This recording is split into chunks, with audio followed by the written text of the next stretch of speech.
in mainland China, they have a law that you can only move the equivalent of $50,000 out of the country every year. On paper, Matt. They Right. can move a lot of money. Right. And you know, there's many ways of money laundering and things Yeah. that we've talked about on China Uncensored before, like, Yeah. you know, moving money through casinos in Macau and that Yeah. kind of thing. Yeah. But people have been able to do that because Macau and Hong Kong don't have those financial exit bans. But is that something that could happen where at some point Beijing is like, well, people are moving their money out of Hong Kong, so now we're just going to restrict that too? If a pro-Beijing business person slots for advice to me, it's only 5 to 7% of your overall net worth. That includes the real estate. I mean, that includes everything. That means the level of confidence, put it in statistical term, right?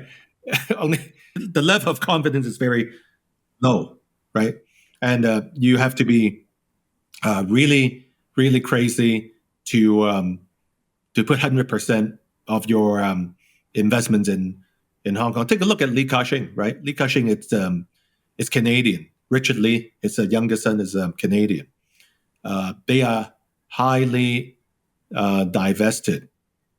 I mean, Orange, which is communications company, the real estate, Husky Oil, and everything, it's overseas. But what about for an average guy now? I think this emigration wave, people leaving Hong Kong since 2019 has continued. Most people, they have moved to either Canada or the UK. And if you have a British national overseas passport, if you stay there for 5 years plus 1 year, you become like a bona fide UK citizen. And in Canada, they have this like Stream A and Stream B, which is you come over to study for like 16 months, and then you can apply for a permanent residence. And there's no age limitation. So people are taking advantage of that. Now, I know a lady who is 81 years of age, and she came to Toronto to study a not too difficult course, and then she got granted like a Stream A. So after 16 months, she could apply for permanent residence. So people are taking advantage of that. But what about Hong Kong? There are still a lot of people who still don't want to leave. Either they think that the outside world, because without the proficiency in English, it's difficult to get a job. But at the same time, they want to take care of those who have sacrificed so much of their lives. Because I honestly think that the totalitarian regime, they did it all wrong. They should give amnesty to all the 200 people plus who were alleged to be in violation of NSL. Just give them amnesty to show they have a big heart, so to speak, right? Otherwise, people will still think that Hong Kong is like North Korea or even worse. China and Hong Kong together, I think they jail the most journalists of all the countries combined, right? If you take a look at RSF, the latest report a few days ago, Reporters Without Borders. Yeah. Now, but if the Hong Kong government were to give amnesty to all these people that they've arrested under the national security law, wouldn't that just be a signal that, hey, it's okay to protest again?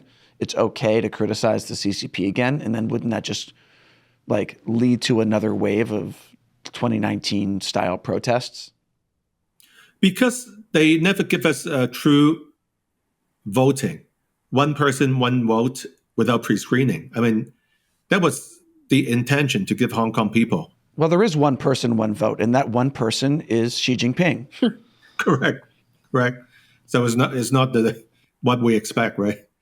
So that's why people resist the tyranny. I mean, we were very uplifted when we see inside China people hold up the blank paper, right? The white paper revolution. But we are not fighting the same thing. They don't empathize with why we were doing it in 2019. But But then, we have to understand that Hong Kong is Hong Kong, even though, when they signed the joint declaration, let Hong Kong be unique. But it seems like the puppets in Hong Kong and in Beijing, they don't quite understand after 150 years of having rule of law, our thinking is different, our language is different, the writing is different. It's traditional Chinese, is not the simplified. The way they write the word like love, there's no heart to it.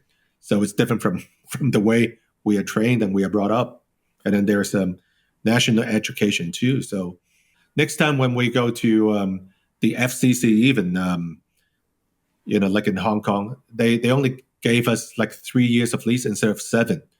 And then one of the EXCO guys, Ronnie Tongs, was saying that you guys better watch out the foreign journalists in Hong Kong, implying that they might not want to renew the lease after 3 years. I mean, 7 years, you could plan a lot. 3 years is very short. I mean, for the Foreign Correspondents Club, right? Right. So you're talking about your radio show. You need an FCC license for that. No, Foreign Correspondents Club. Not Foreign FCC. Correspondents Club. Okay. Yeah. There's more than one FCC. Yeah. All these acronyms. Yeah. Yeah. So it seems like the message that foreign journalists are being given is what you're saying is that like you don't plan to stay here long. I think those who stay, they know it's different. Of course, the Human Rights Award that was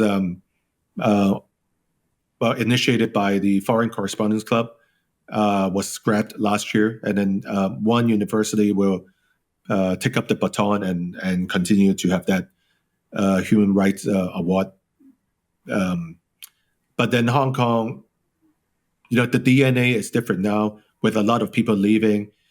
I think what Beijing wants to do is to have some sort of a blood transfusion, replacing the original Hong Kong people with ones from Beijing to make it just like another Chinese city. And they are kind of succeeding in doing this. This is like Tibet, 1959, almost the same thing. And it's like the 17-point treaty that was signed in 1951, promising everything other than military and diplomacy. And then they change everything in 2019 and with 2020 with the NSL. But with Tibet, that was like 60 some odd years ago. It's not captured very clearly how they did the genocide thing out of a population of 6 million. But this is a cultural genocide to me, honestly. I mean, my recollection from being in Lhasa was that it had essentially become a mainly Han Chinese city. That is, there was still some of the cultural stuff, and this is 2002, so it was a long time ago. But even then, they had like, some of the old stuff, like the Potala Palace and the Jokang Temple and like the famous things. But most of the city was like, those tile buildings you get in like third tier Chinese cities? It was like all of that. And you had like malls and karaoke clubs and Chinese restaurants and Chinese apartment buildings. Like it was kind of like mainland China. And then the Tibetan people were like in the slums. That was like one part of the city. And I guess it's kind of like that could be what they want to do with Hong Kong. I mean, they don't want anything symbolic to be present anymore. They talk about getting rid of all the colonial memories. Talking about Potala Palace, right? Isn't it like an aquarium you go to? You have to pay a ticket to go inside. It used to be the most holy place, right? Yeah. So now it used to be. Well, it used to be like if you went inside without permission, they'd execute you. And now for like 40 yuan, you can take a tour, and some guy dressed in monk's robes takes you on a tour, but he's probably not a real monk.